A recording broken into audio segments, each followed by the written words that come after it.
துணை முதல்வர் உதயநிதி ஸ்டாலின் பிறந்தநாளை முன்னிட்டு மயிலாடுதுறை குத்தாலம் பகுதியில் முதியவர்களுக்கு உணவு, ஷொட்டர் மற்றும் மரக்கன்றுகள் இனிப்பு வழங்கி கொண்டாட்டத்தில் ஈடுபட்டனர்.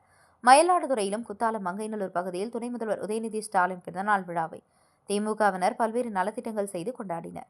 மயிலாடுதுறை சோழம்பேட்டை பகுதியில் மத்திய ஒன்றிய திமுக சார்பில் மூவலூர் மூர்த்தி தலைமையில் திமுகவினர் அங்குள்ள அரும இல்லத்தில் உள்ள முதியோர்களுக்கு காலை உணவு வழங்கி மழை காலத்தில் குளிரை தாங்கும் ஷொட்டர் சட்டைகள் வழங்கினர்.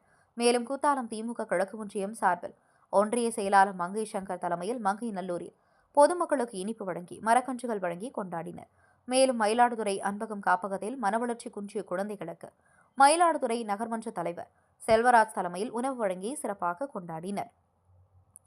இதில் ஏராளமான திமுகவினர் கூடி துணை முதல்வர் உதயநிதி ஸ்டாலின் வாழ்க என்று முழக்கமிட்டனர். நிகழ்ச்சியில் மாவட்ட ஒன்றிய நகர நிர்வாகிகள் ஏராளமானோர் கலந்து கொண்டனர். மயிலாடுதுறை மாவட்ட செய்தியாளர் இளஞ்செழியன்.